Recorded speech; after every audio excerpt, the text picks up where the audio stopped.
it's time for the question, Naveen. Huh? Let's go.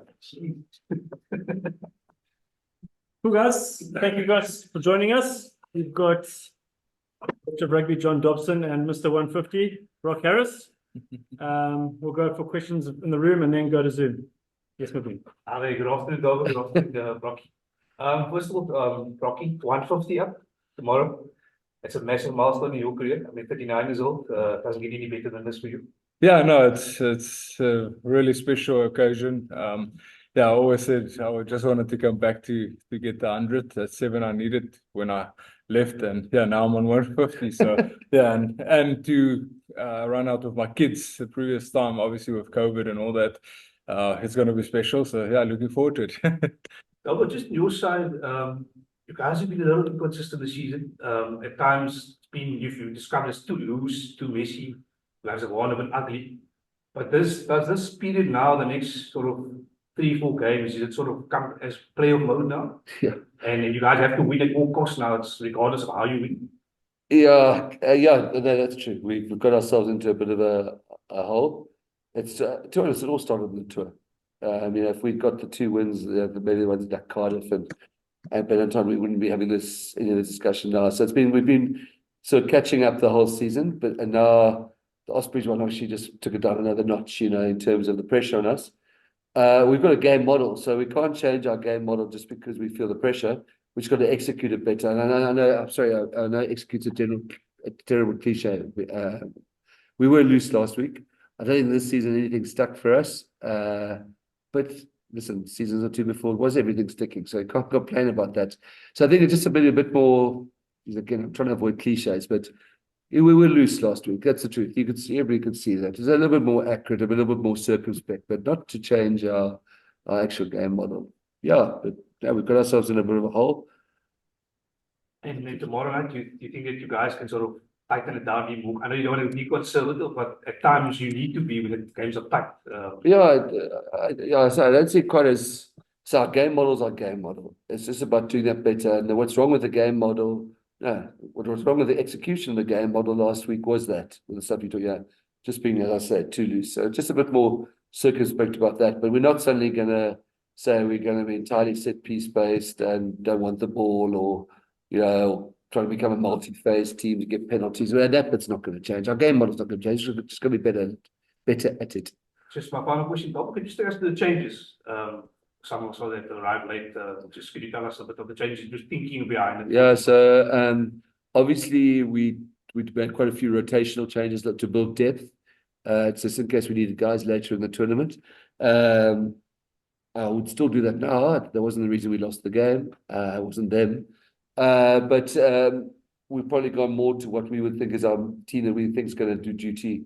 We did what we had to do last week and get in the next lock, the next tight head, the next hookers, or get them the next 9, getting them awesome rugby. So that box was ticked, but in the wrong way, But I mean, but the rest is sort of Joseph and Andre being the top 2 hookers the whole time.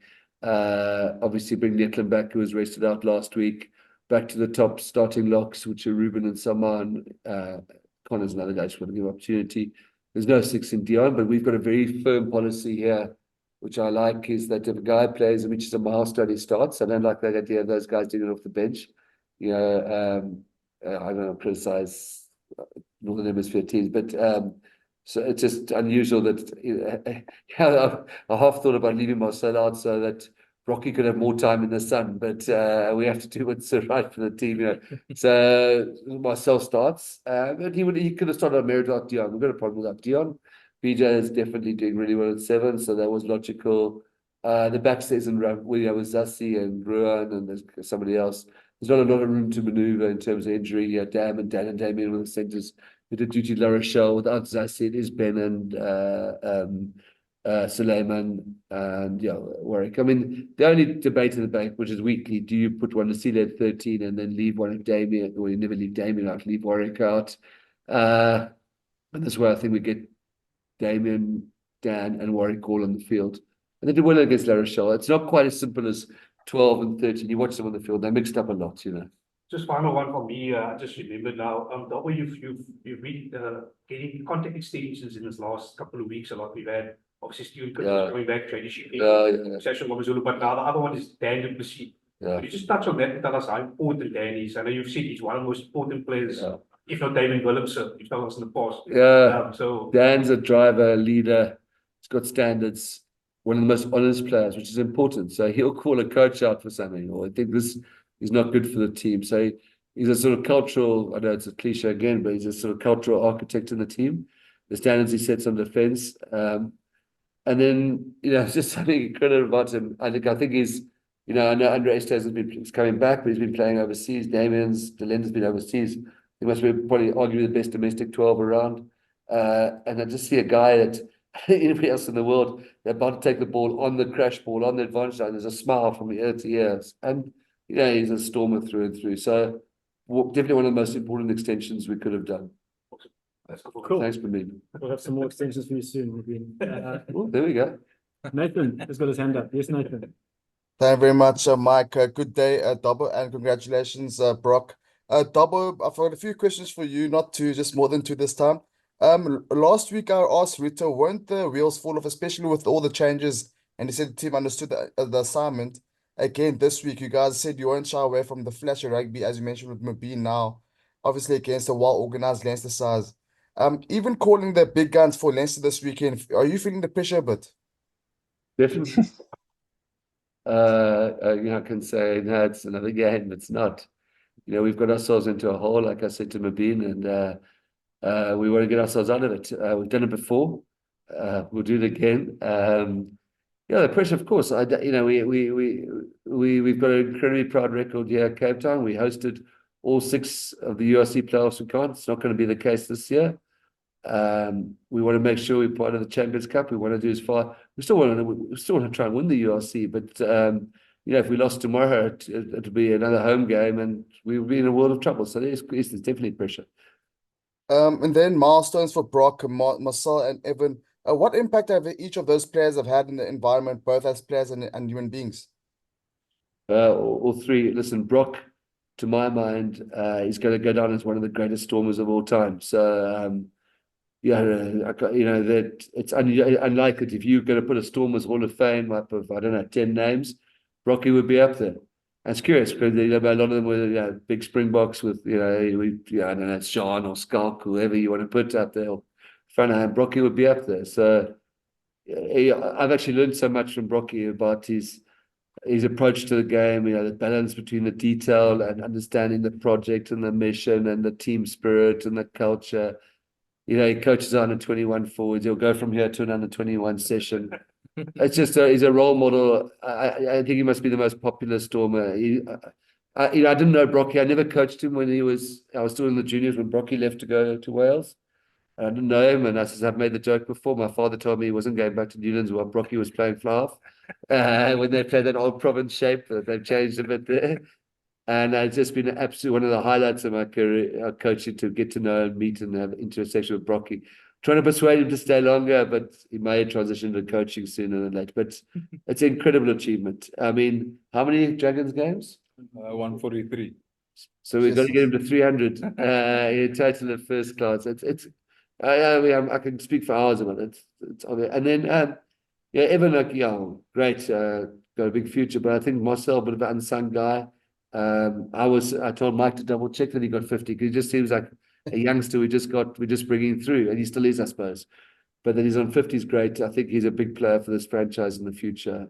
He's just getting better and better. And as I say, a lot of his games have been off the bench. So really pleased he's starting, but he brings a lot of intensity.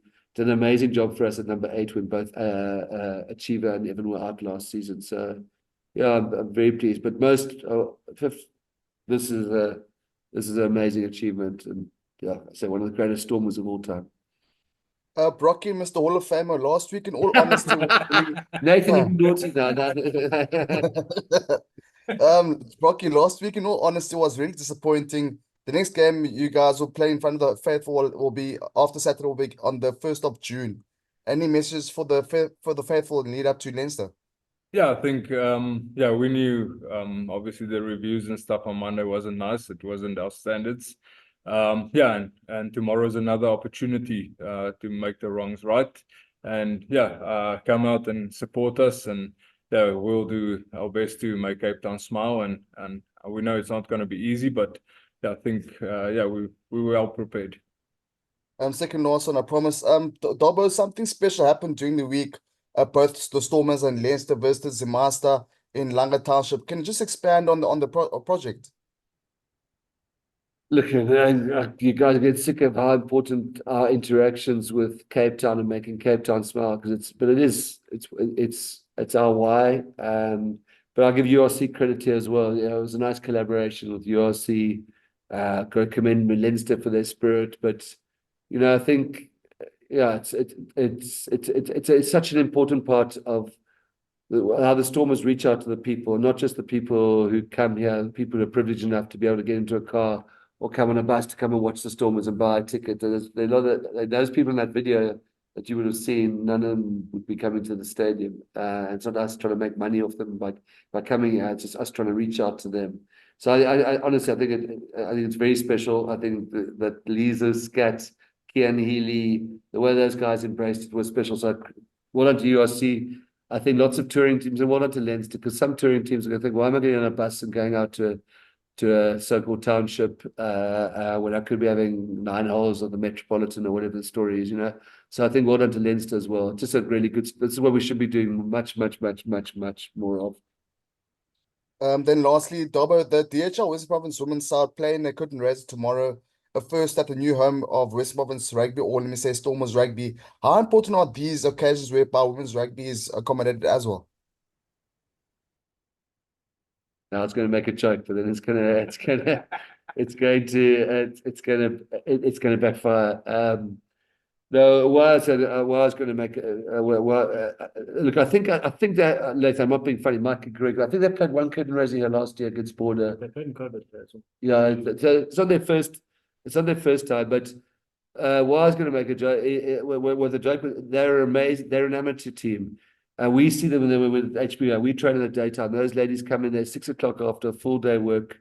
They're in dark lights. They stand there till they're in the gym till 9, 10 o'clock at night, 3 times a week. Yeah, they've got a great coach in Stanley Robenheimer, did a great job with SA Women. It's a project that we've already talked with our new owners, Red Dyser, about investing more in the women's side of rugby. You know, that it's like, I'm going to give you an answer that you're going to think is me just being politically correct, but the more we grow rugby, we can't take it for granted. You know, less children are playing, we're just going to be much more inclusive as a sport. So it's important. It's an important thing for us, that women's project. And one of the things Red Dyser have, yeah, I know the Bulls are running a professional team. We've got to look at how we can develop our women's rugby as fast as possible. It's for the good of the game, and it's just it's a much fairer thing. But at the moment, I've got so much respect for them. Given the luxuries we have, daytime training, gym, supplements. These ladies work a full day, get in a taxi and report out to Belleville 6 o'clock on a Monday night. So I'm thrilled they're at the stadium, and I hope they enjoy it, and we'll try and watch as much as we can. Cool. Thanks, Nathan. Actually, Zimasa yesterday had all girls teams and boys teams. Hey? Zimasa yesterday had Really? all girls teams and boys teams, which is quite interesting. Stephen is next. Yes, Stephen. Thanks very much. How's it, guys? Hello, Stephen. Hi. Dobbo, regarding Leinster, I mean, you know, Leo Cullen was quite coy this week about who's going back and who's coming in and so on. I don't think, you know, I think they were quite shocked by the result against the Lions. Do you have any idea? 1 o'clock. Can you hear me? Yeah, sorry. I mean, obviously we haven't known we'll only know the team later, but what have you prepared for in terms of your expectations of them? Yeah, I think that result, it's unfortunate for us because, you know, they were so good last week in so many areas. I think they're certainly above 65% territory in possession, but they obviously got a score that wouldn't be acceptable to as proud a team as Leinster. So we know unfortunately, as much as we got bounce back and backlash, they're going to be exactly the same. So they're also Glasgow breathing down their neck for the home final, and that is something that they can't really mess around with. I know they've got a Champions Cup, and they would have planned, I think, they would have planned to try and get the win last week, get guys back and get ready for next week against Northampton. And I think that's not going to have helped us, what happened at Ellis Park. just as I say, in terms of their pride and quality, and secondly, maybe they tinker a little bit with selection. We know Leinster well enough how good and organized and well planned they are. They're not going to be flying guys south, but maybe they delay a few flights north. But the major threat is they are a really proud team. I saw something on that. Somebody showed me. Actually, it was Gareth Wright. So it's not reliable, but I think that they're 28. They're 28 or 28 internationals on their books. So even if they're 15 or 16 or 20 in Dublin, there's still a lot here. So we're expecting a really tough game. You know, I think for them in terms of, I'd like to be in their position. For them in terms of hosting the final, big game. Them in terms of pride, massive.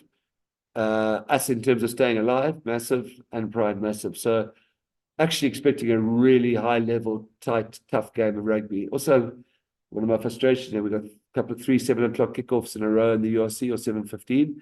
You know, it's a very different world from 3 o'clock at Ellis Park, and that's a big leveler in terms of, you know, Toby Boo, or somebody said to me, it wasn't after the game last week, that it was felt like playing in Swansea. So that's also takes out a bit of the comfort maybe people might think of last week's results.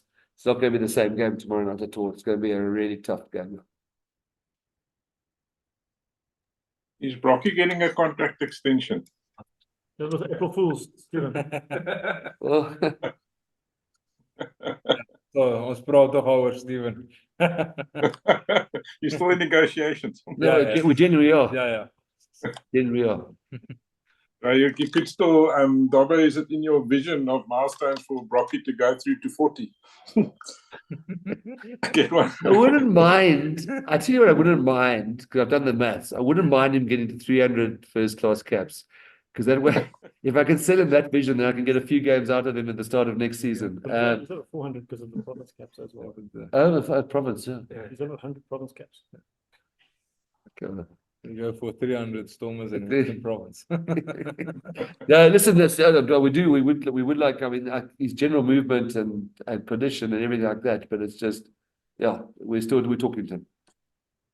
Okay, cool.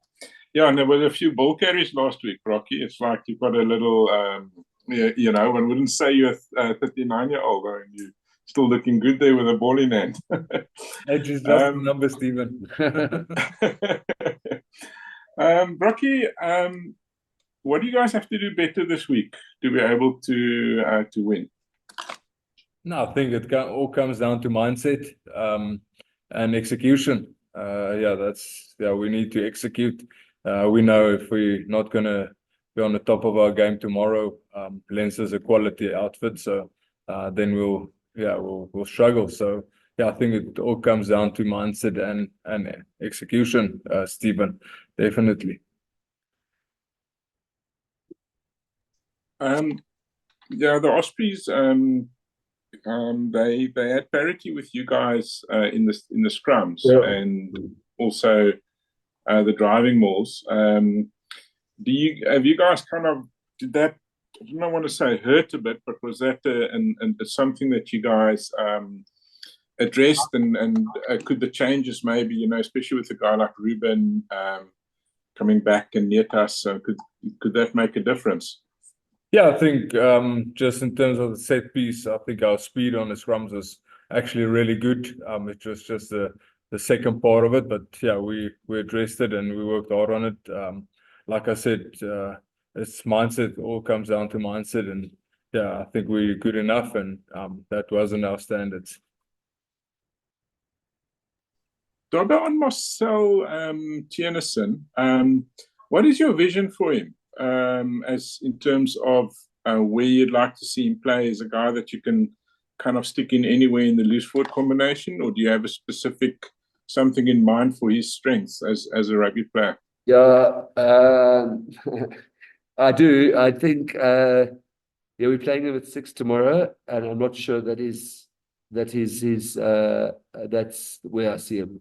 I think he's an exceptional 8, you know, in our game, model 8, ball returner, high intensity, incredible work rate, or 7, because, you know, he's actually really good. You know, he's not a juggler. He's not a guy who's really going to go in there. He's a really intensive player in terms of covering ground, works hard defensively, but not a natural to the baller. He's more of a carry. So probably start out of position tomorrow, but I say we really wanted to start him. And you know, with Nama and Dion both injured, we don't actually have a really tailor-made six that will come in there. You know, we could have played Billy, but I'd say I wanted myself to get 50. But I think, you know, with 7 and 8 is where he's going to feature. I think that's it. Last one. Just hold on, Stephen's still busy. Yes, Stephen? I guess this is because it's not so flashy. It's almost not such a big deal is made. But you know, BJ Dixon coming into the team. You know, if we look at that game against La Rochelle, BJ was having an enormous game. And I think in a way when he went off, that was probably almost felt like your biggest loss in that game. I mean, what does it mean to have a guy like BJ back for a game of this magnitude? Yeah, it's one of. I think when BJ went off, made a difference in La Rochelle. We missed him a lot last week. I think even if he wasn't injured, we may still have made the rotation change. But that guy is special. Intensity and physicality. I know there's been people say, "Who is it? Everybody's the next Graham Pollock, you know, Daryl Cullinan or whatever." And then there's been people saying this is the next Peter Steph du Toit. But there's something uncanny about the work rate, the intensity, he's become a real heartbeat of our team, and I think it's a huge thing for us tomorrow to have BJ back. I think that kid's future is really, really bright. This is going to be an international forward. I've got absolutely no question about it. Cool, thanks. Just lastly, how long is Nama out for? What's wrong with? It was a hamstring, which is I think grade 1 or 2, so a couple of weeks. But it doesn't help our stock at 6, you know. But we got Villiers, we got Villiers available, and Marcel. Yeah, Keke's not going to play again this season. Stassen's not going to play again this season. Dion's not going to play against the season. And still Junior Pocabella. So that could be an option for us for next week. Cool, thanks very much. Good luck, guys. Cool, thanks, Stephen. Smoothie? Just last one in terms of context, you spoke about Brock, perhaps Dion Fourie as well. I know he's injured. Dion Fourie, he's out of the season. Yeah, Dion's. Guys, are you negotiations with him? We'll make the announcements soon. Yeah, there's an announcement coming on Dion, isn't there? Or not? Or maybe. Yeah, there is. Well, there should be. Sorry, I've jumped the gun, but I have to. Yeah, no, Dion's in our. So let's put it this way. I'd like to deal, but Dion's in our plans, so we would like to keep him here. Okay. I think that's still going to be finalized, but yeah, we'd like to keep him. All right, cool. Thanks. Yeah, Cool. He's only He's still got the 3 good years, huh? All right, thanks, guys. Yeah. We'll see you tomorrow. Take care.